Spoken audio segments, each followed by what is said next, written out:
Hello, hello, hello, hello, hello. Thank you guys for being here. I'm so excited. Okay, for those of you new to my world, don't mind me, I'm checking my notes. Okay, so for those of you new to my world, my name is Jody, and I am the soulpreneur, a soul-led entrepreneur, meaning I don't put myself in a box.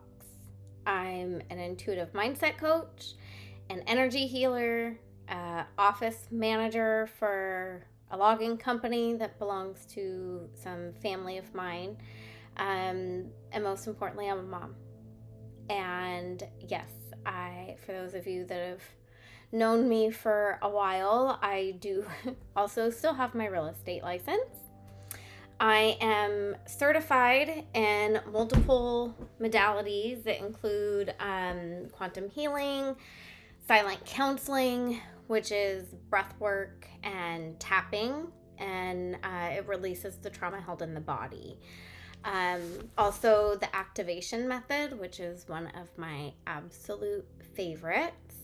It helps you to get to the root cause of your belief, block, emotion, whatever it is that is holding you back.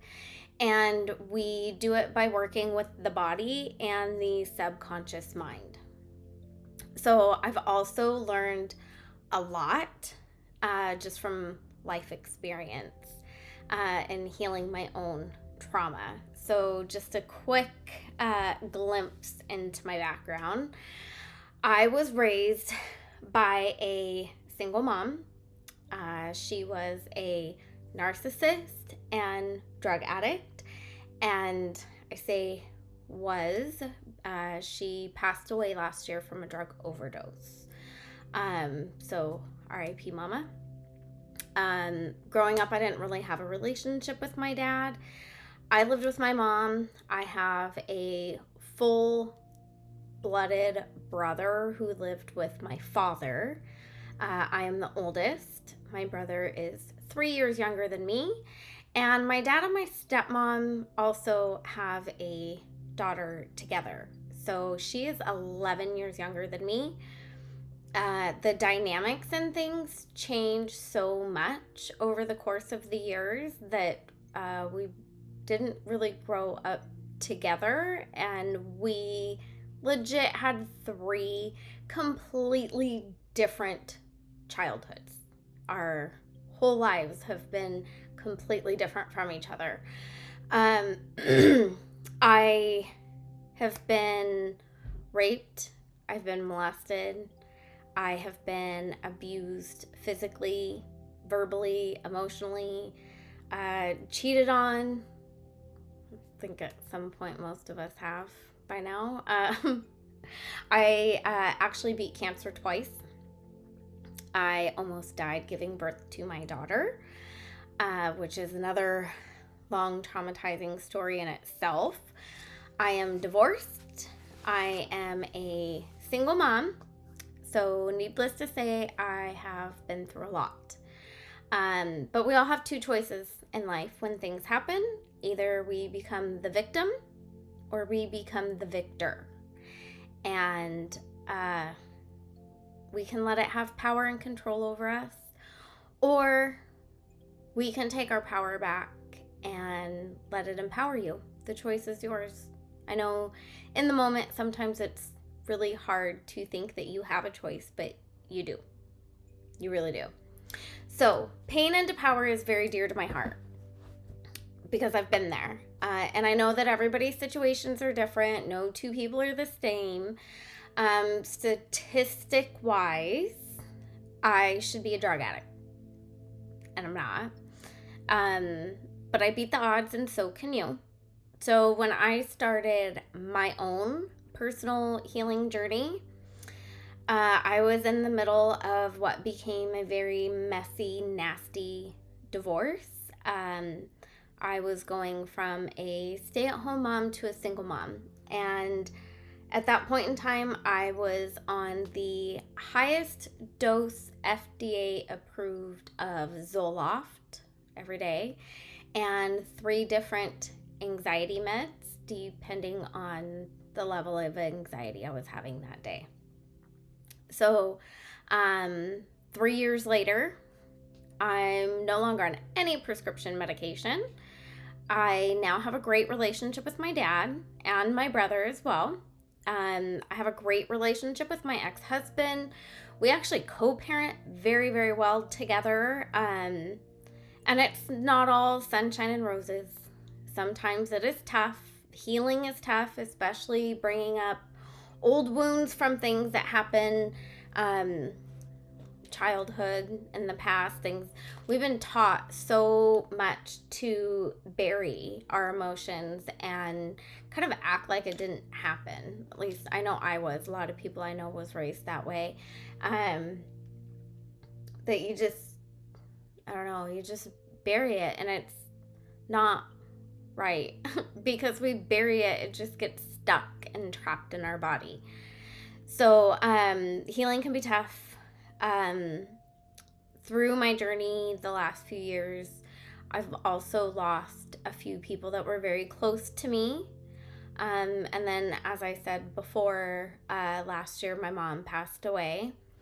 Her demons and own trauma won that battle, but because of COVID, I was the only one in the hospital room with her.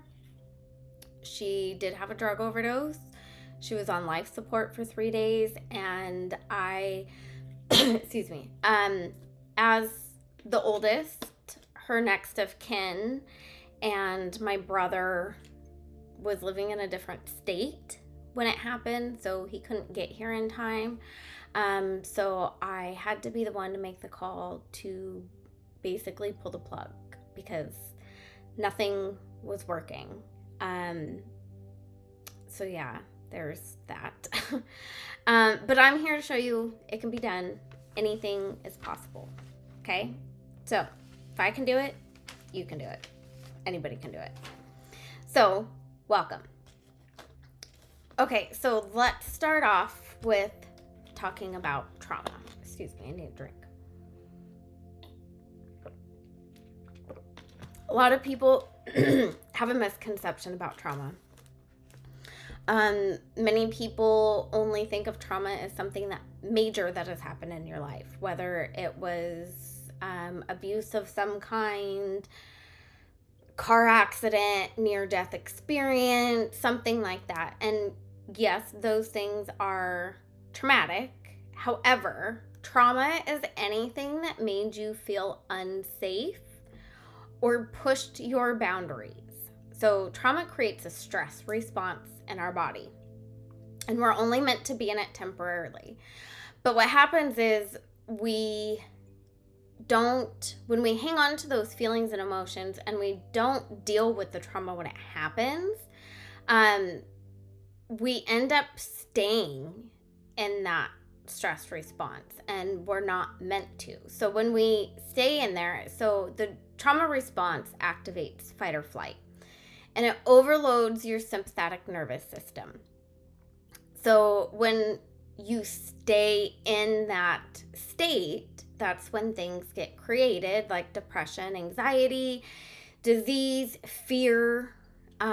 There's a whole list of things. Like I could go deep into trauma and how it affects your body and your mind, but we'd be here for days.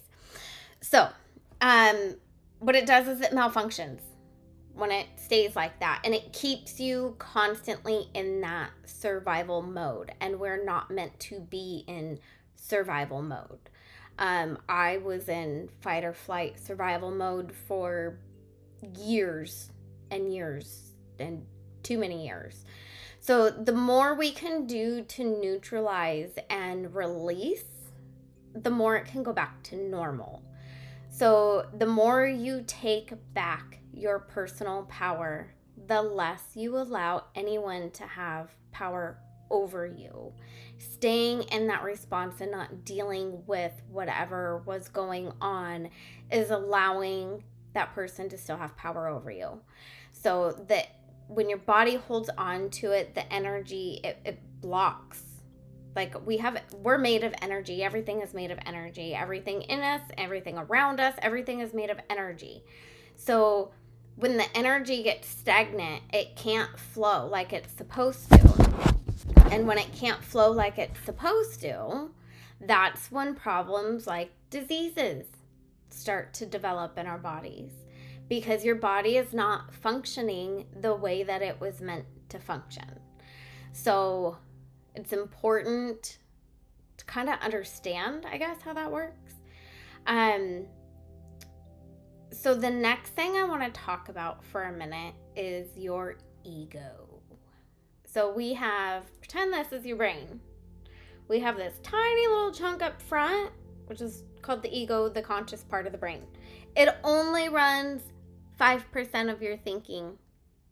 Your subconscious, which I'll get to after this, your subconscious runs 95% of your thinking. That's where all the trauma, the beliefs, behavior patterns, emotions, memories, all of that stuff is in the subconscious. It's the stuff we don't even realize what's going on. So your ego is the stuff that you're consciously aware of. But it lies to you. It lies to you constantly. The main primary job of the ego is to keep you safe. So it lies to you to keep you from taking that chance, from taking a leap of faith. When you want to get a new job, move to a new location, whatever it is, all the reasons that come up as to why you shouldn't, like, it's scary. What if it doesn't work out? What if this? What if that? What if this? That's all your ego trying to keep you safe.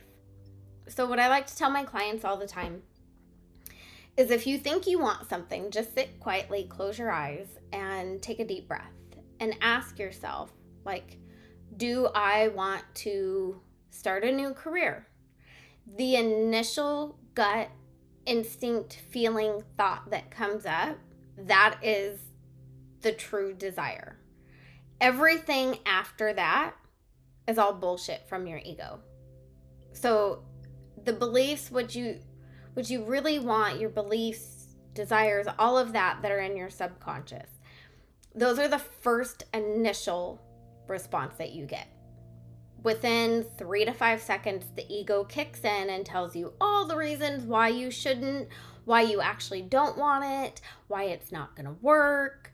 And it's meant to keep you small. It's meant to keep you safe. And right now, in your mind, if everything stays the same, we're safe. Because whether you are in a good situation or a bad situation, it is safe because it's familiar. Doesn't necessarily mean that you are actually living in a safe place, but it's familiar. You know how to navigate it. You know, being in an abusive relationship, you know what their triggers are. You know how to walk on those eggshells, you know. So in a way, it's safe because you know how to navigate that situation. Where if you were to leave that situation or whatever it is that you're in, it's the fear of the unknown. You don't know what it's going to be like, you know, and realistically, it's always going to be better off, but your ego's job is to keep you safe. It is meant to keep you small. It is meant to keep things familiar. So when you ignore it, it gets louder and louder and louder. So to quiet it down, we acknowledge it. I do it every morning, and sometimes I do it multiple times a day. So for me, when things come up in my ego, sometimes I've done this enough that I can just kind of have a conversation with myself and off it goes. 9 times out of 10, I do journal on it. I just write it out. That's acknowledging it. Just getting it out there acknowledges it. So when you acknowledge it, it quiet down, gets quiet. My friend Natasha puts it as, it's hungry, so give the bitch a sandwich. Think of it as a toddler. You know, when toddlers want your attention, What happens when you don't give them the attention they want? They start throwing a temper tantrum. They get loud, they get noisy, they get messy. Negative attention is better than no attention, and they do whatever it is that they can to possibly get your attention. But if you stop for a minute and you talk to them, see what they want, give them some hugs and kisses or whatever, and give them attention, they quiet down and then they go away. Your ego acts the same way. So I like to give it attention every day. Treat it like a little kid. It's like my second child, only smaller. So in the beginning, when I started my own healing journey, which a lot of people that come to me, that's where they're at, is they're starting.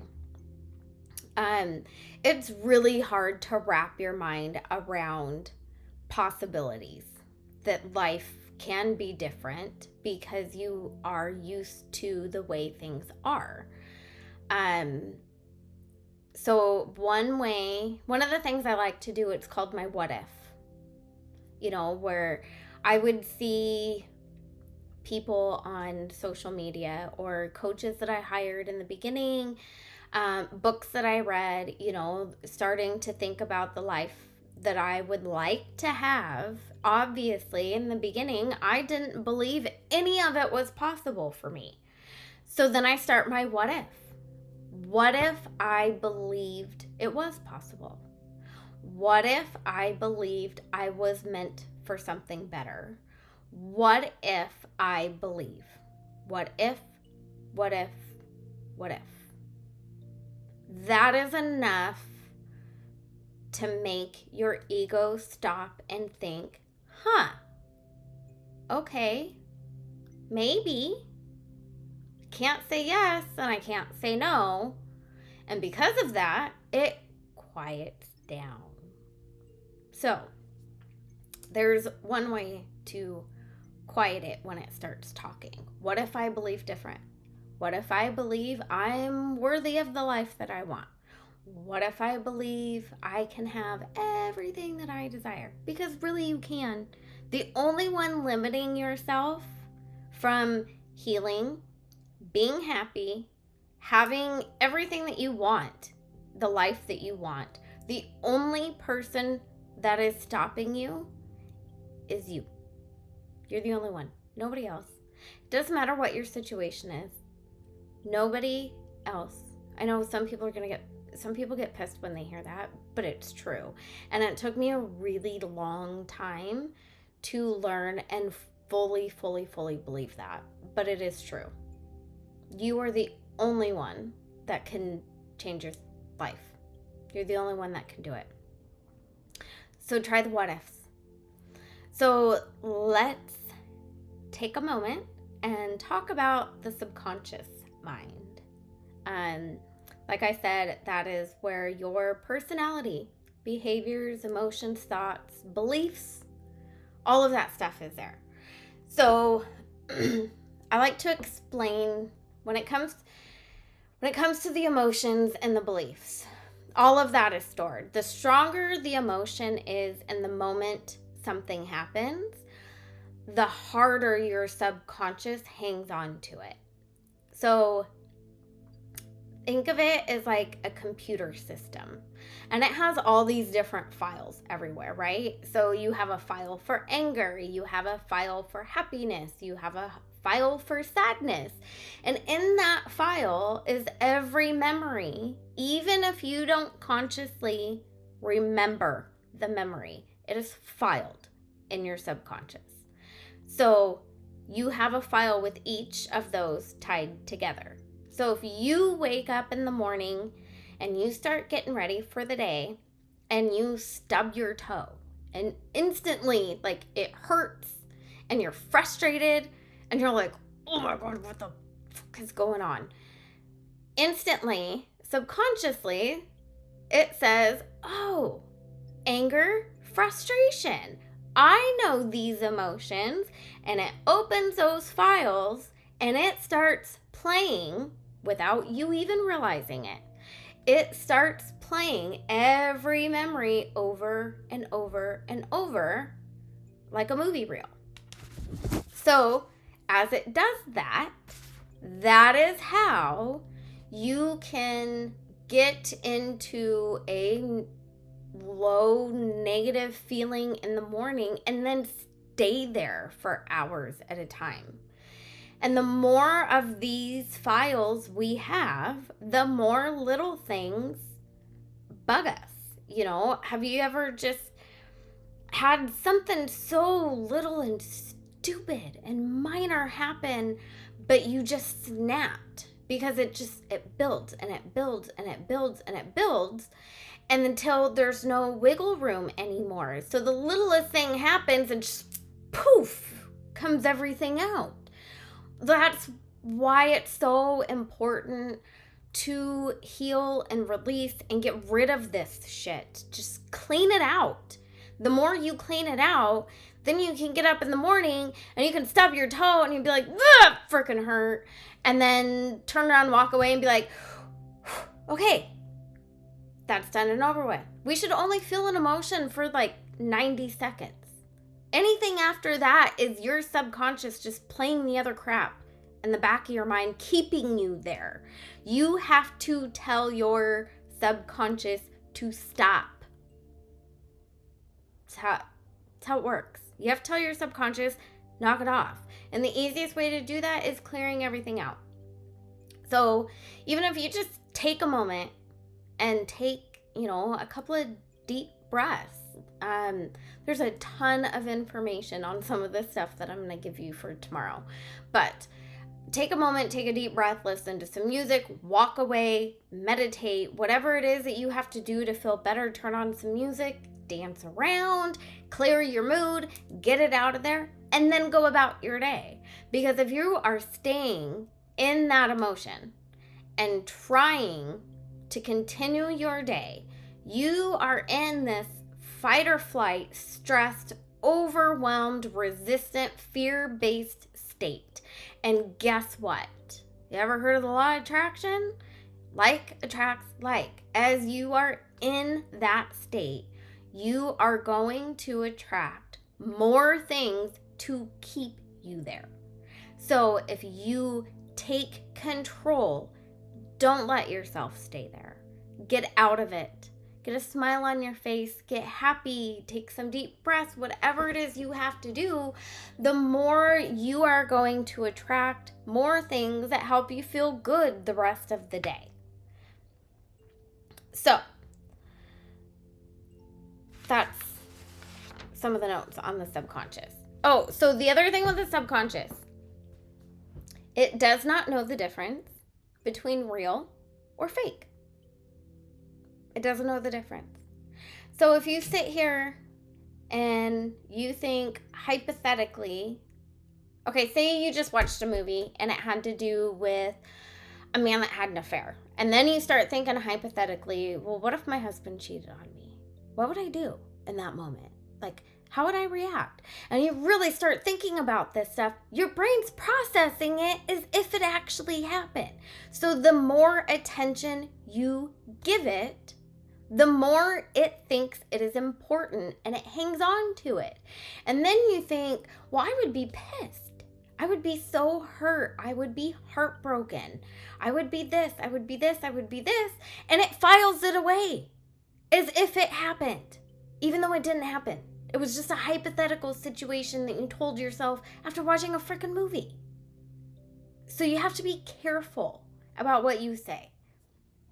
And that is a huge thing with the negative self-talk as well. Like just thinking, if you're just having a bad day and you just think, oh God, I look so freaking bloated today. I'm fat. I'm this. I'm that. And you keep telling yourself that, your brain starts to believe it. And then you start having problems with your body and self-esteem issues and everything else because you're telling yourself that you're fat and it was simply because you were bloated for the day. But if you look at it and you just be like, yeah, I'm bloated for today. I think I'll just wear a little looser outfit. Okay, let's go do something else. And don't acknowledge it, but don't give it attention. Don't hang on to it. Don't keep sulking on it. Then it doesn't hang on to it anymore. So you have to be, that's why it's so, you have to be really careful at things you say.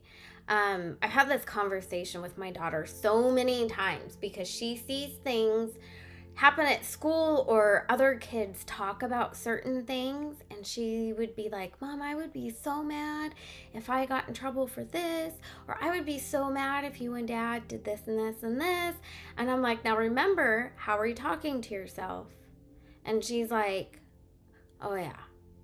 Okay, because I mean, she would get into it to the point that she would start feeling frustrated simply because she was like, so-and-so told me this story, and I would be so frustrated and mad and upset and hurt if that happened to me, and blah, blah, blah. And I'm like, okay, I get that, but think of how much attention you're giving it.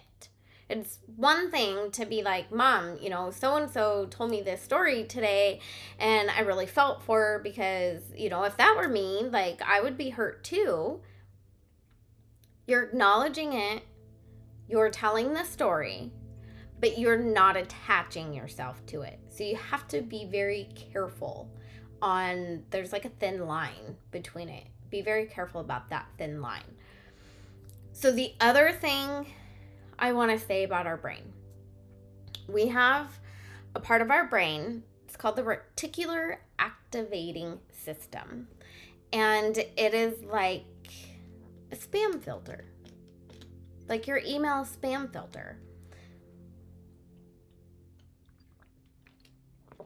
When you get emails from somebody that you know often, okay, it tells your spam filter, you know this person, they're important, you want to know what they have to say. And so it puts it in your inbox, right? So then say you get some stupid email from somebody you've never gotten one before, and you don't have the contact information anywhere saved in your phone. It'll shove it in the junk folder because it says, well, this isn't important, you know, so you don't see it. So sometimes things that are actually important end up in the junk folder. You have to go look for it. So we have a part of our brain that does that too. So I love this exercise. This is the easiest way for me to get you to understand how this works besides explaining it. So in a moment, I want you to pause the video. I want you to walk into a room that you are currently not in. Usually it would be like the living room, you know, just a room that you are not in. I want you to walk in, look around. You don't have to spend a lot of time. Just spend 30 seconds or so. Look around, and I want you to look for everything that is brown. And then when you are done, come back and hit play.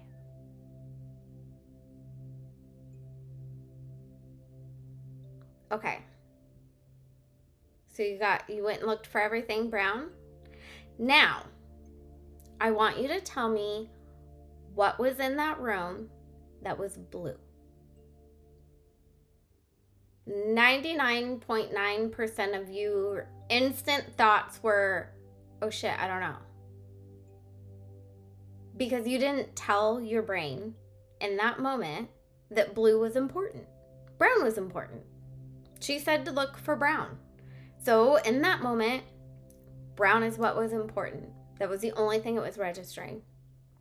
I did this exercise with my cousin one time, except I told him to look, and I've been in his house a million times. I know exactly what it looks like. I know what decorations and everything are in there. So I told him I wanted him to go look for everything that was red, and I was legit on the phone with him when we did this. And I was like, now when you come back, don't tell me anything. Just let me know when you're back, but go look for whatever was red. So he comes back and he gets back on the phone and he said, okay. And I'm like, okay, so now what in there was green?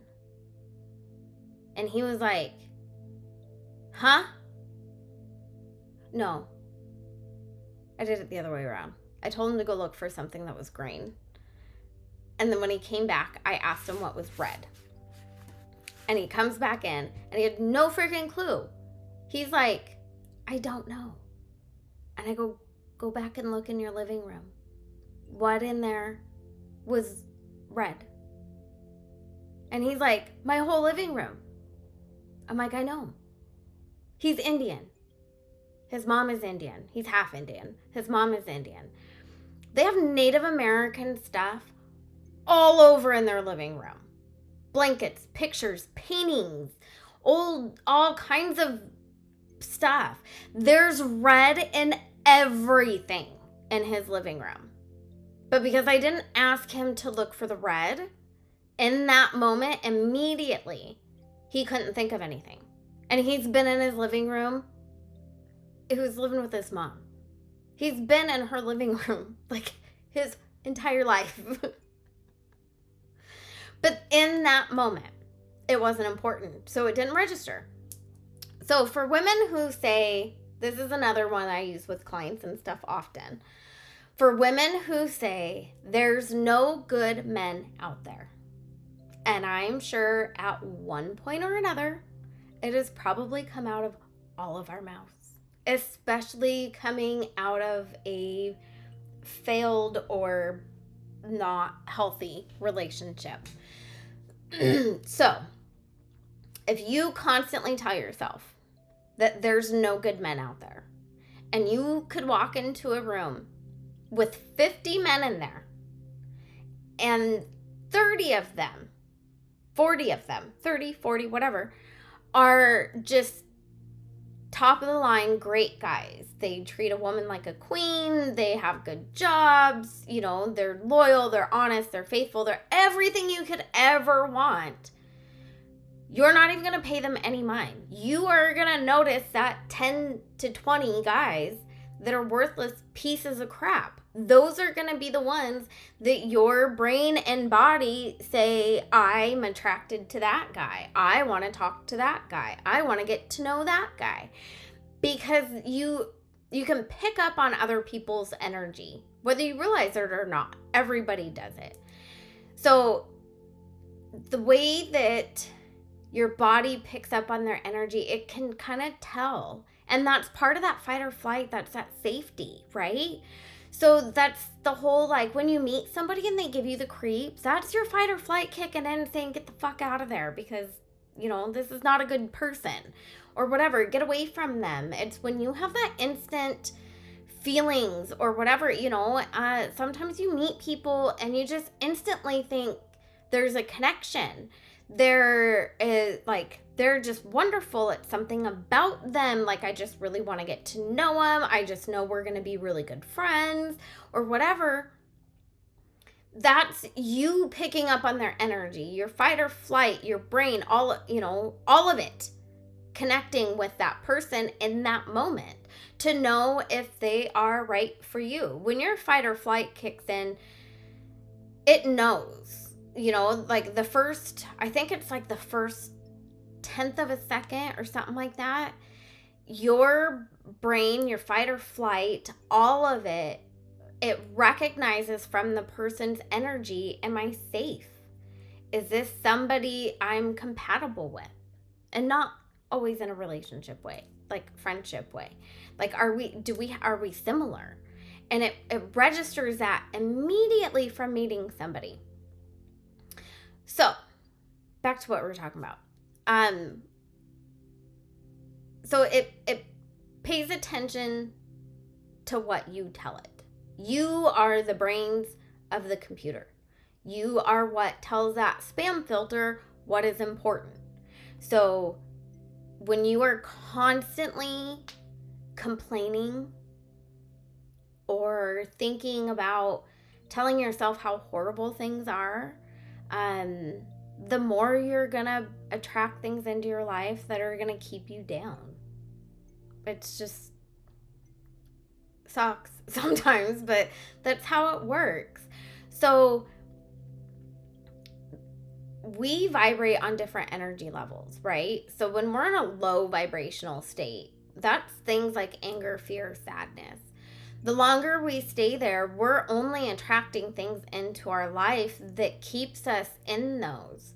So as you clear things out and you change your thinking and you raise the natural vibrational state that your energy is in, you start attracting wonderful things. You don't even have to like search hard for great things. They just kind of come to you.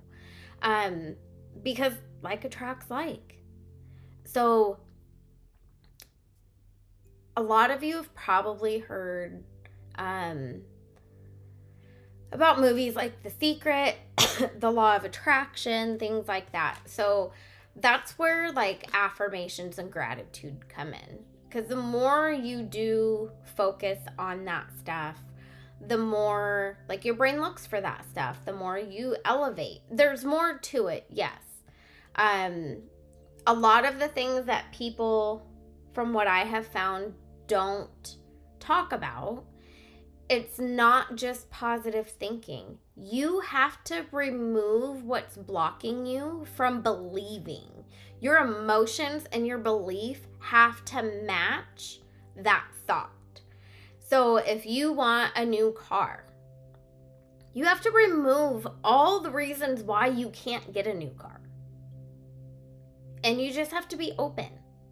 You never know. Maybe you get an unexpected raise or a new job offer and boom, now you can afford your new car. I always tell my clients that how is none of your business. You just focus on the feeling of having what you want. How's it going to make you feel to have a new car? How would it feel to be driving down the street, rocking out in a brand new, whatever it is you want? Focus on that. Focus on believing that you are worthy of it. And we're going to get into that stuff on day 3, big time. So day 3 is going to be a lot about manifestation and how it works and everything else. So yeah, hang on.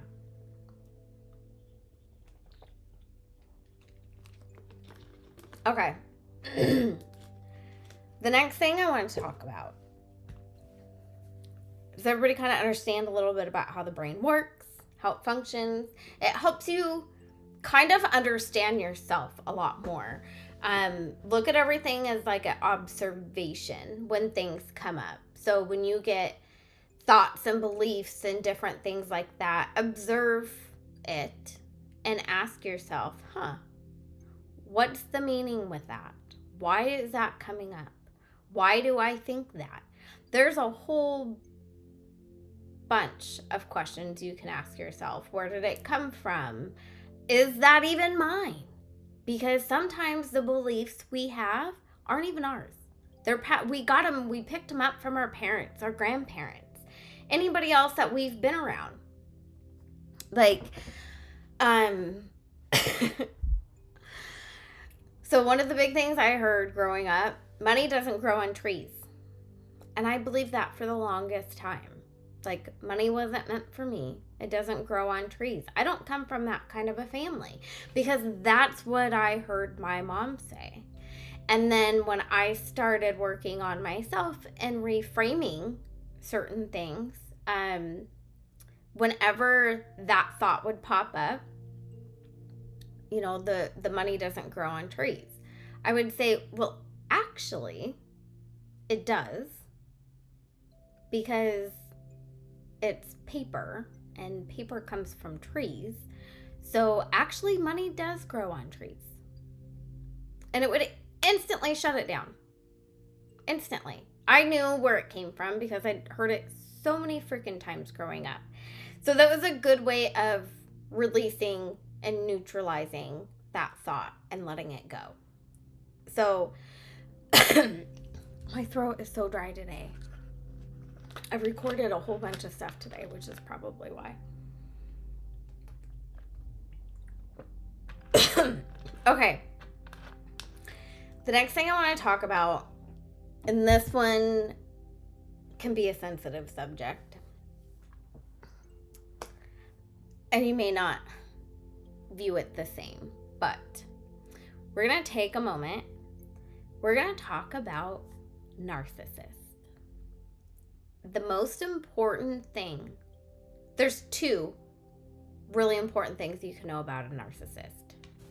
The first one, everything is a lie.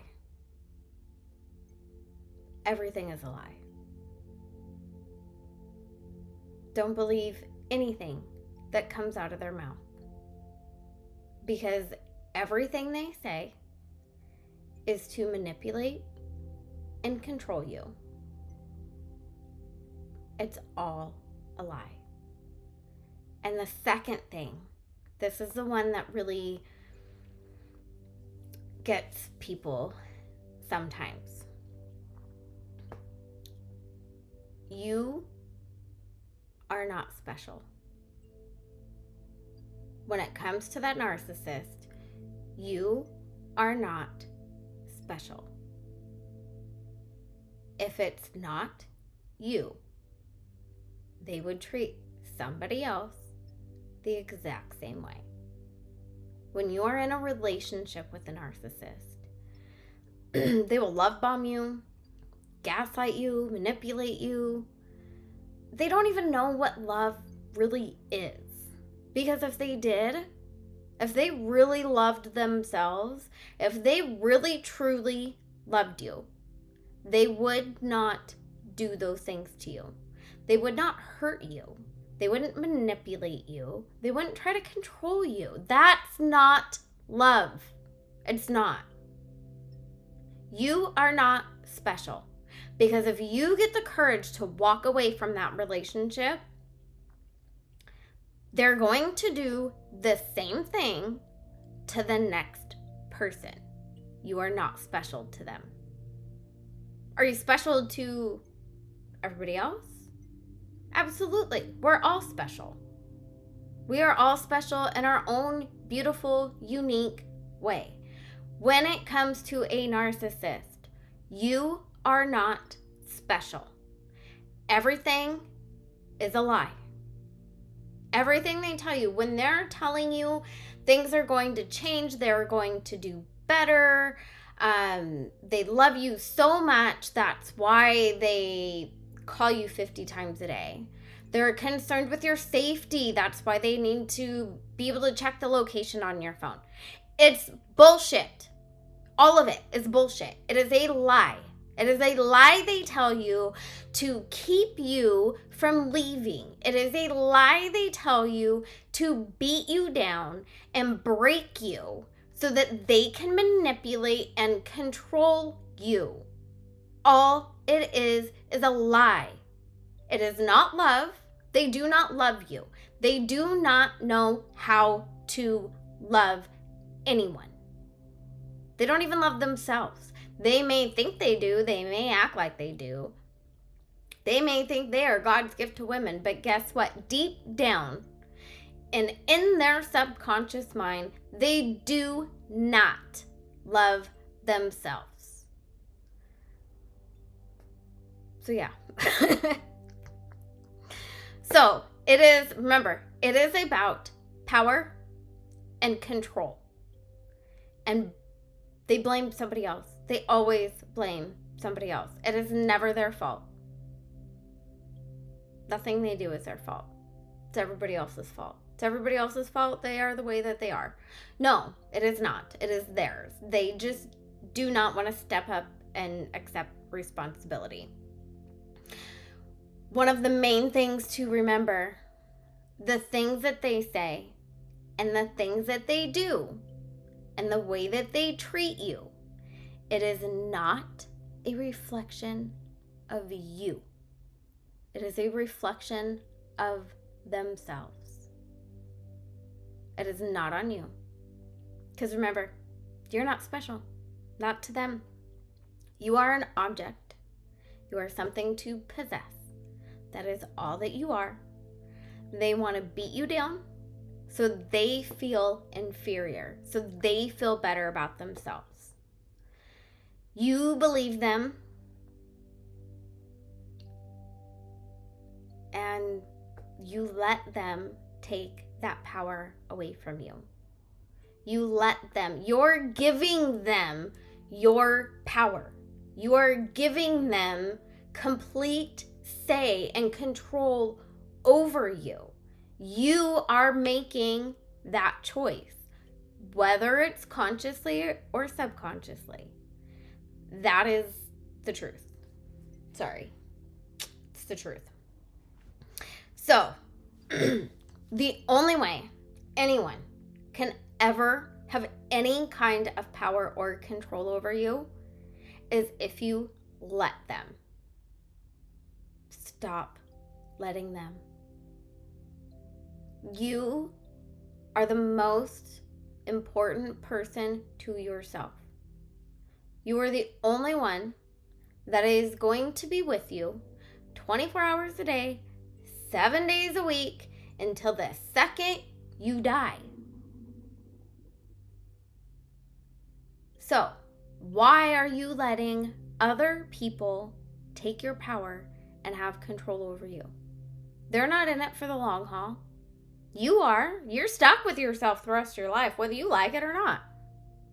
So, I suggest you take your power back and actually love and enjoy yourself. We're going to get into a bunch of that other stuff later.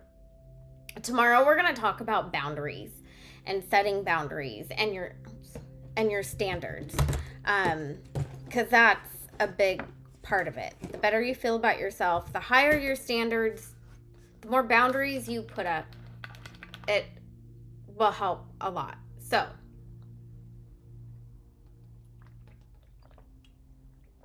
okay.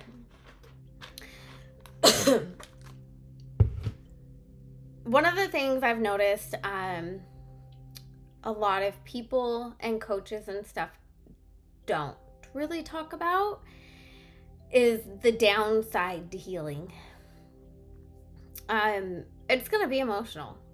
Not going to lie. There's going to be days where it's really fucking hard and you're going to want to give up. But the end result is so worth it. And it gets emotional because we have all of these memories and things that happened, things people said, we bury it deep inside.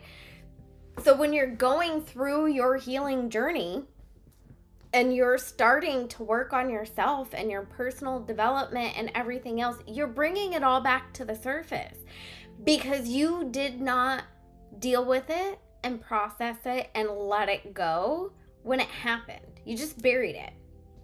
And a lot of us were taught to bury our emotions. I know I was. So when we bury them, our body holds on to them. And it leads us to that forever fight or flight mode. They stay in the body and the subconscious. And so it's really important to feel through the feelings when they come up. That's how we release them. If you're angry, don't try to bury it and keep going about your day. Take a couple of minutes and go punch a pillow. Scream, yell, whatever you have to do to get it out. Because if you just start punching the pillow and you beating the shit out of it and you're getting it out and you're screaming and you're yelling, even if it doesn't make sense, you're just cussing, yelling, shit's just flying out of your mouth. After a few minutes, you feel that release. You feel better. You're like, oh, wow, that felt good. I feel better now. I can keep going about my day. Okay, well, now you're not going to hang on to it anymore. You just let it go. If you feel sad, cry it out. Go to the bathroom. I had to be tricky about it when I had my daughter, when I felt sad, just go in the bathroom, turn the fan on, lock the door, whatever you have to do. Walk away for a few minutes, go hide in your freaking closet, whatever you have to do. Walk away, take the time, cry it out, just vent, just get it out. Whatever it is that comes up, just get it all out. Cry, whatever you have to do. And then you'll feel better. You'll feel 1,000 times better, I promise you. when I started, well, long before that, my whole life I was into journaling. I used to do it all the time as a kid. And then there were a couple times my mom decided to go read my journal. And I would vent in there. If I was mad or angry or upset or something because of something that she did or said or whatever, my journal was my way of just getting it out. Well, then I would get in trouble and punished for saying in my journal that I was pissed off at my mom or whatever.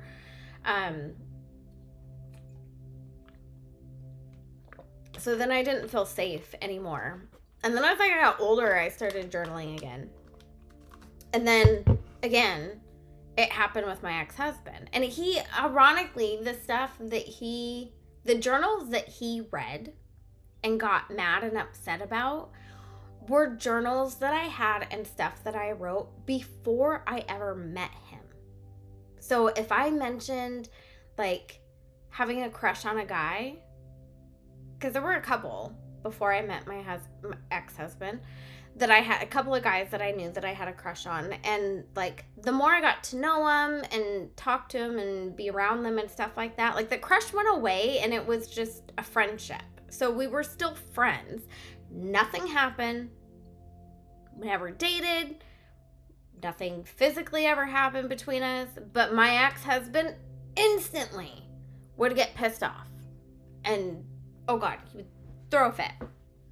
So then I stopped journaling again until I was going through my divorce, and I really started digging in on myself. Journaling is your best friend. When things come up or a situation happens, write it all down. Just write it out. It doesn't have to make sense. Your penmanship doesn't have to be good. Nobody else should be reading it but you. Write it out. That is, when you're writing it out, not only are you getting it off your mind, but you're stirring up emotions that you're feeling in the moment, other emotions that are just like lingering right there, teetering, that want to come out. So times when something happens, I will sit down and journal, and like 1 minute I'm angry and the next minute I'm crying like a freaking baby, and like it's like a roller coaster. But then by the end, and I always ask myself, is there anything else? Is there anything else? Is there anything else? And I keep doing it to just get it all out in that moment. I ask myself it over and over. Sometimes it only has to be once or twice. Sometimes I've had to say it like 10 times. But I do it until I'm sitting there and I'm like, no, there's nothing else. Okay, now I feel a huge relief. I got everything off my mind. I cried, I screamed, I got out whatever emotion, funny, whatever it is. So, make journaling your new best friend. It is a powerful, powerful, powerful way to get everything out. There's also ways that you can do it to reframe thinking. So a lot of times I'll have my clients, if they're struggling with their self-worth, and I'll have them write down a list of all the things that they don't like about themselves. What is it that you don't like? What is it, I don't like my butt. I don't like my boobs. I don't like my face. I don't like my hair. I don't like whatever it is. I teach them how to reframe that. We do our work to release like the power that you're giving behind it and the emotions and stuff attached to it, and then reframe it. And I'll have them reread it or even rewrite it if they want. And I did it a lot in the beginning too. Reread, rewrite, whatever you want to do every day. Just keep looking it over every day. I used to rewrite them every day, and I would rewrite them every single day. And not just about my body, but any belief I was trying to reframe at that point in time before I really learned how to really release and a lot of other, stuff like that. So This is what I did.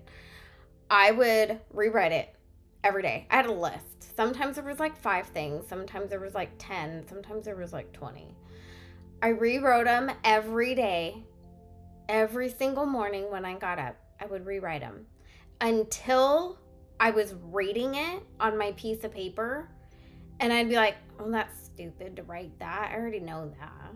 I already believe that. You know, you just get that feeling. You just know. You're like, well, duh, that's true. I already know that.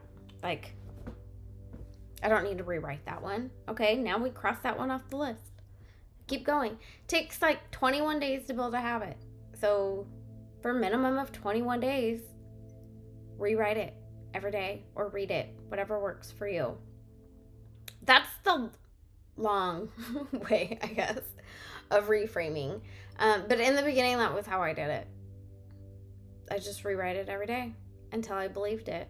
And I could just look at it and be like, that's pointless to write that because I believe that now. So I want to give you some homework. So real quick, especially when I became a coach, but even before I became a coach, a lot of what led me into coaching, a lot of my friends and family would come to me with their problems, you know, and they would see how much work I had done on myself and how much my life changed and how different things were for me. And they would want my advice, you know, what can I do? How can I do this? What advice can you give me? What help can you give me? I also have friends who would have their friends or family reach out to me, and they'd be like, you know, just talk to her and see what she can do, or how she could help you or whatever. So Pain into Power is everything I did in the beginning. It's how I went from being at my lowest of lows to being in my power, to being happy, to being confident, to being comfortable, to thriving on my own as a single mom. You know, it's just me and my daughter live here. So everything is on me in this house. But it's a lot of the basic things, like what we talked about today and the stuff that we're going to talk about the next couple of days. A lot of that stuff is stuff that I would tell people all the time. It's hard in the beginning to go really, really, really deep with yourself. So it's more kind of like surface with a little bit of deepness. And then the more you heal and the more you go along your path, then you can get deeper and deeper and deeper and deeper. It took me a while to get there. But the stuff that I did in the beginning, like I'm talking about, it's stuff I tell people to do all the time. You have to start somewhere. Start here. This is a great way to start. So to me, it's very, like, my heart is going into this so much. So one of the first things that I did, I sat down in that moment, in that time of my life. The biggest kind of surface thing that was going on was me and my ex-husband splitting up. It was the beginning of our divorce, which got bad. He put me through hell for like a year before things started to turn around at all. So this is going to be the first thing I want you to do. I want you to sit down and I want you to write. I use a 5-subject notebook, by the way. So I don't think I have it with me right now. I don't use a pretty little journal. You can get one if you want. I don't use one. I use a 5-subject notebook because sometimes I write a little bit and sometimes I write a lot.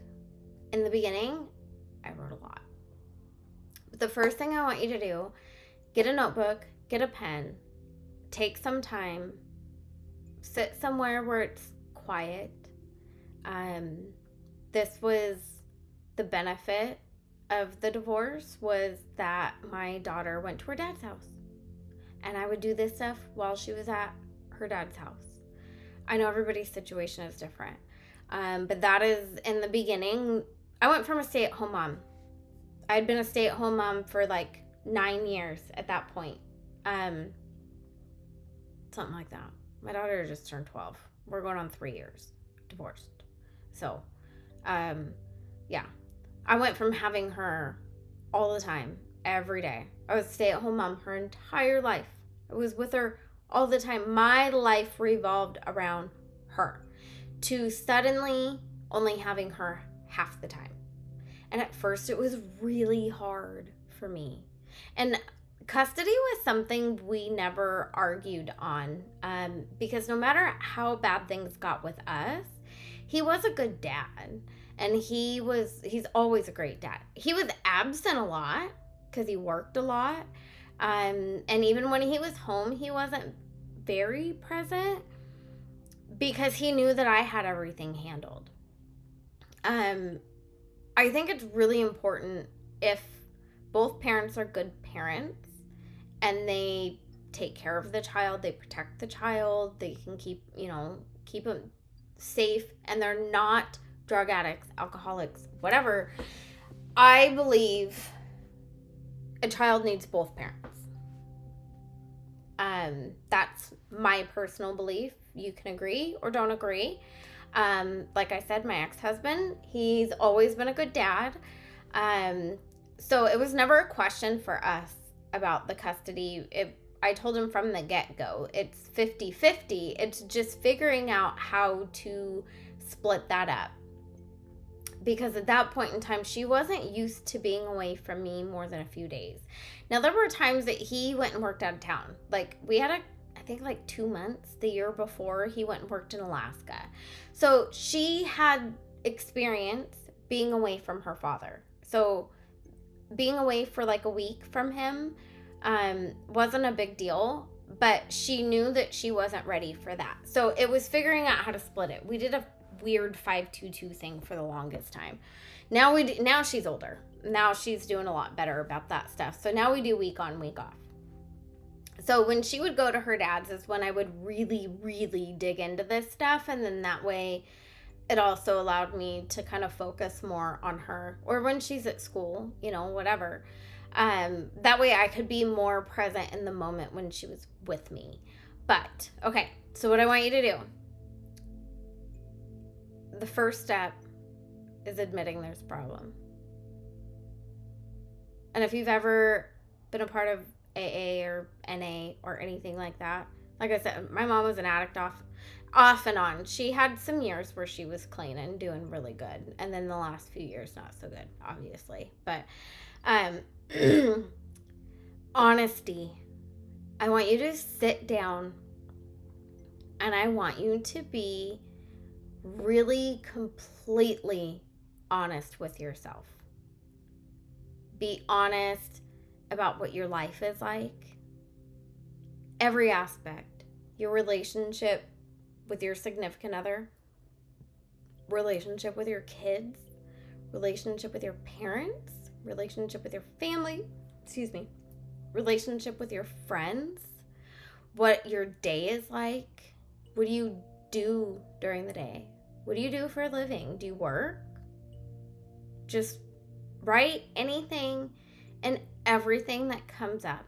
Even if it's not in order, doesn't have to make sense. Anything that comes up. Be honest. And it's tough to admit mistakes that we've made or decisions that we've made or whatever. But that is the key to fixing it and to starting to see where you're not happy, where things are not working. You have to be completely honest with yourself. So I want you to just write it out. And then I want you to write about yourself. Who are you? And let me tell you, the first time I was told to sit down and write that, I couldn't think of anything. Like, my mind went blank. Like, what do you mean, who am I? But just everything about you. What do you like? What do you look like? What do you like about yourself? What do you not like about yourself? What things in your life do you like? What things in your life do you not like? What hobbies do you like? What are things that light you up and make you excited? What are things that just make you sad? Like, just be open, real, and honest about everything in your life and about yourself.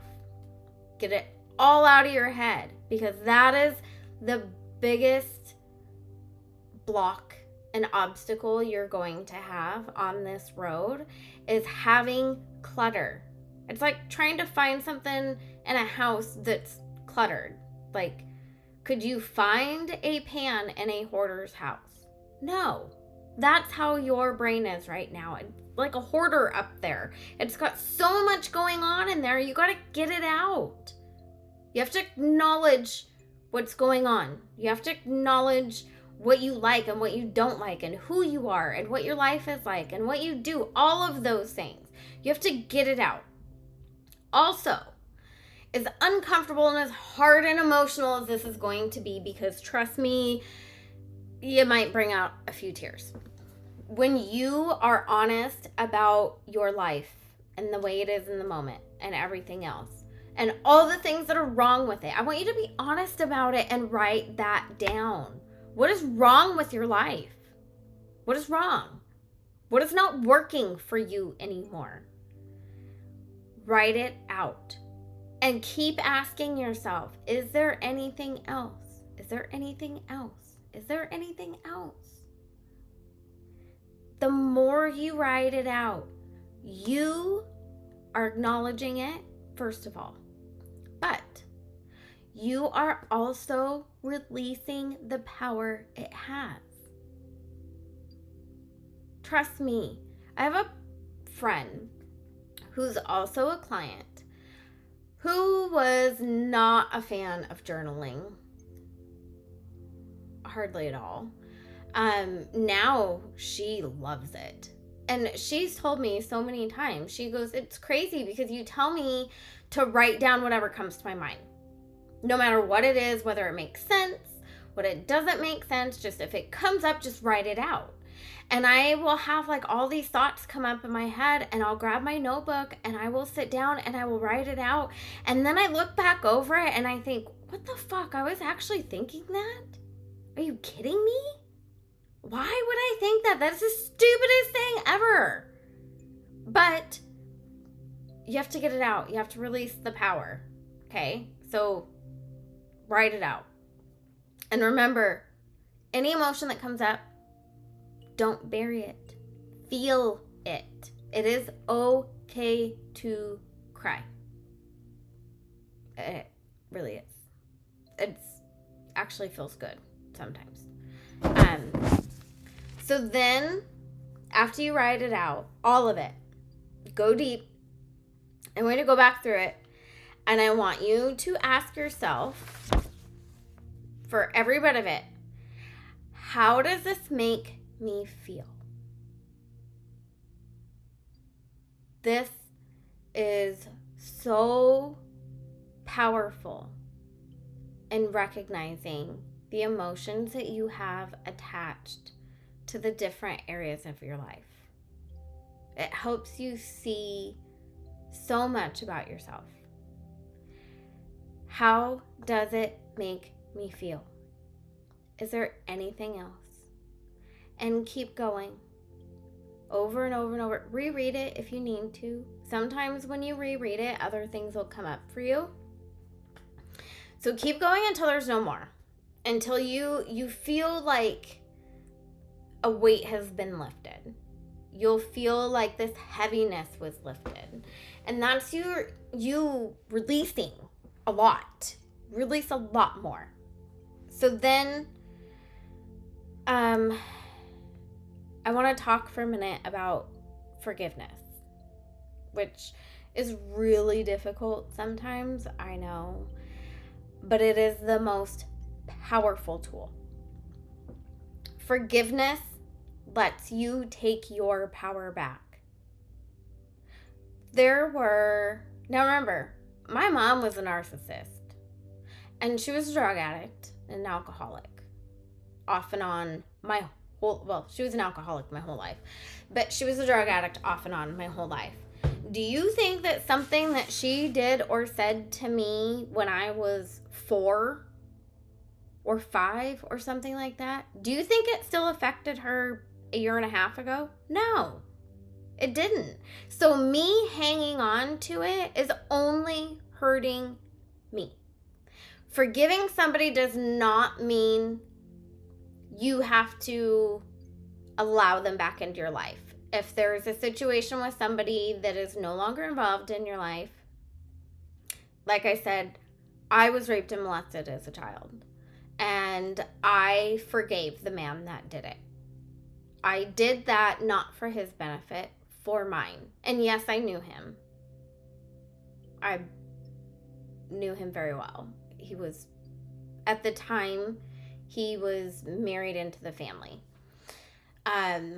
But do you think it bothered him or affected him in any way, what he did? No. So forgiving him doesn't mean that I'm going to willingly be around him or go anywhere that he is. Fuck no. I ain't going near that pile of crap. But I forgave him for myself, because the more I hung on to the anger and the hurt and the emotions and that unsafe feeling and everything else, it was only hurting me. It was only affecting me. It wasn't affecting him. That was allowing him to continue to have power over me. This went on until I was about 8 or 9, and it started when I was about 3. So it went on for a long time. And it took me a long time to get to that point that I could forgive him. And that I realized if I didn't, I'm only letting him still have power over me. He took that power from me when I was a kid. I wasn't going to let him to keep having any part of me whatsoever anymore. So, like I said, do you think it bothers them or it hurts them that they hurt you? No.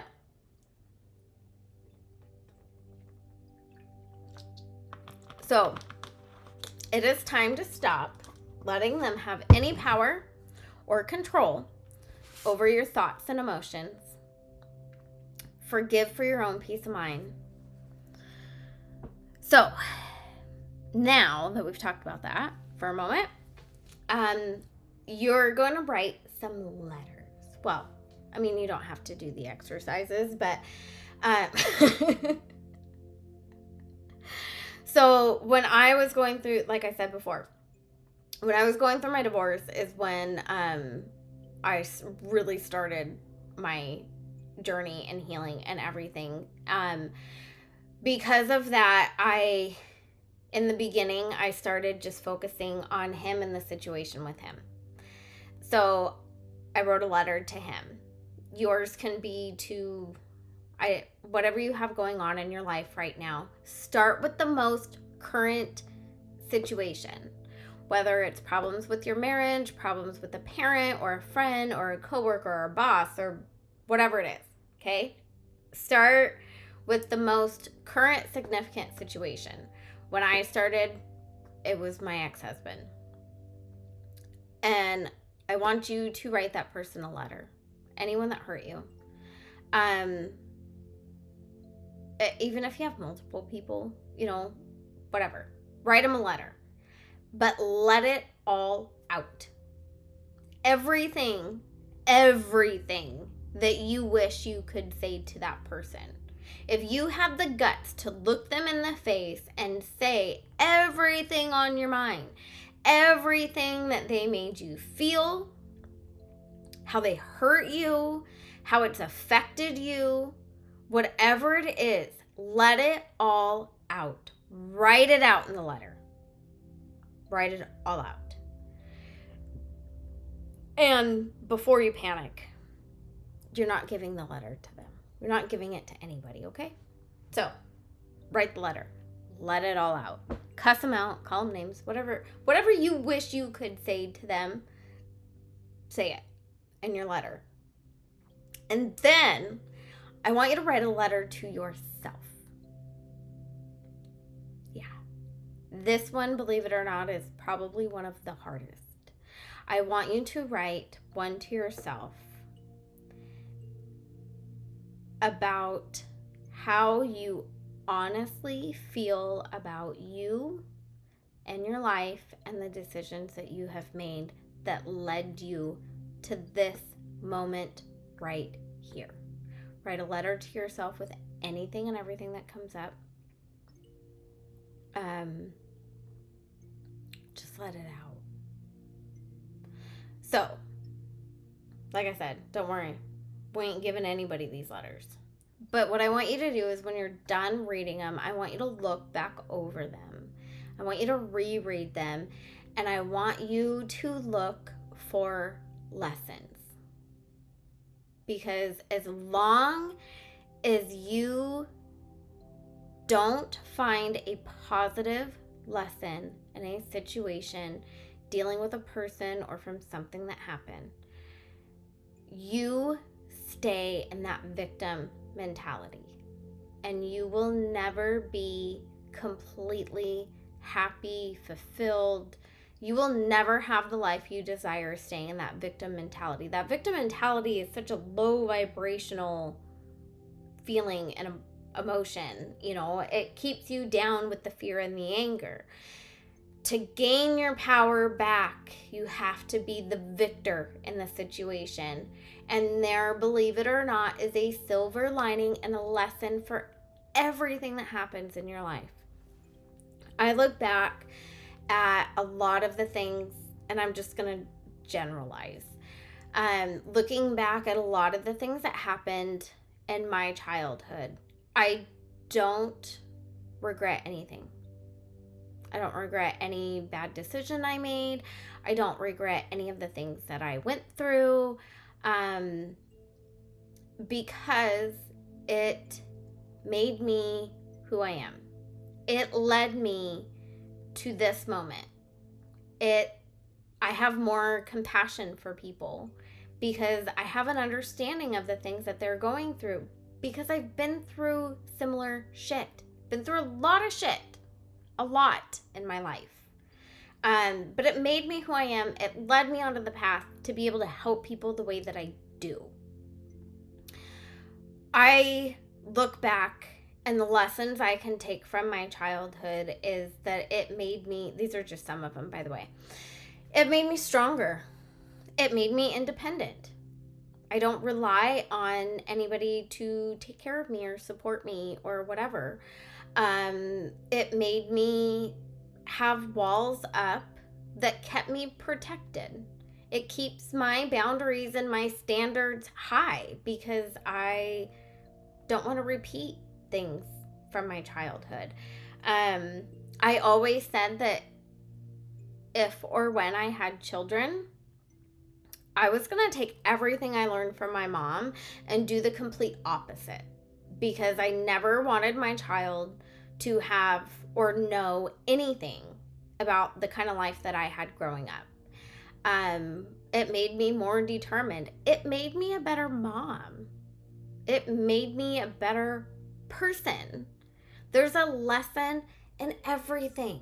So I want you to go back through and I want you to see what positive lessons you can take from everything that came up. How does it benefit you? Nobody else.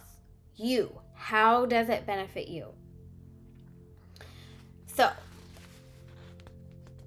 like I said, being strong, independent, things like that, those are some of the positive lessons that I learned. Something as simple as I will never let anybody treat me that way. That's setting boundaries and a lesson. I'm finding my power, my strength, my confidence, building boundaries, things like that. Those is something as simple as that can be a positive lesson, which releases the power of the negative belief and emotion that you have been hanging on to. This is how we remove it. It's how we let it go so that we can reframe our thinking and look at things from a different perspective. Looking at everything's about perspective. I had a post on that the other day. Everything is about perspective. It's about how you look at it. Okay? So, look at the positive lessons. Change your perspective. The final key to releasing and letting go is forgiveness. And then, like I said, I know it can be hard sometimes, but it will only set you free. So remember, someone who treats you bad, that is a reflection on them, not you. People hurt other people. Hurt people hurt people. I think that's how that saying goes. Hurt people hurt people. Misery loves company. I know we've all heard that one. Million freaking times. So, people hurt people when they have buried their own trauma and emotions, and they're too fucking chicken shit to face them and take care of them themselves. Plain and simple. The fact that you are here right now, wanting help, wanting to see if there's anything you can learn, whatever it is, the fact that you are here watching this right this moment tells me you are stronger than you think you are. Because taking that first step, that is the hardest. And the fact that you are here, you already took that step. You've already said, I need help. I want help. I want change. I want things to be better. I don't want to be like this anymore. I don't want to live this life anymore. I don't want to be stuck in this relationship anymore. I don't want to be in this horrible marriage anymore. Whatever your circumstances are, the fact that you are here shows that you are stronger than you are giving yourself credit for. Remember that. Okay? So I want you to take your letters one by one. Save yours for last. Okay? Take the letters one by one, however many you have for different people, and I want you to fucking burn them. But as you're burning the letters, I want you to repeat the following. Repeat it over and over and over as you're letting it go, okay? I'm sorry for the part that I played. I thank you for the lessons. I love you for the good times. I forgive you for the things that you have done. I release you, and I am setting us both free. Now, when I did this for the man that raped and molested me, I didn't say the I love you part. So, depending on your situation, it's okay to cut that part out, okay? But you're not going to fuck it up. You can't fuck it up. So, I thank you for the lesson, I'm sorry for the part that I played. I thank you for the lessons. I love you for the good times. I forgive you for the things that you have done. I release you, and I am setting us both free. Next is your letter. So take the letter to yourself. And we're going to do kind of that thing, but it's going to be words are going to be a little different, okay? Let me take a drink real quick.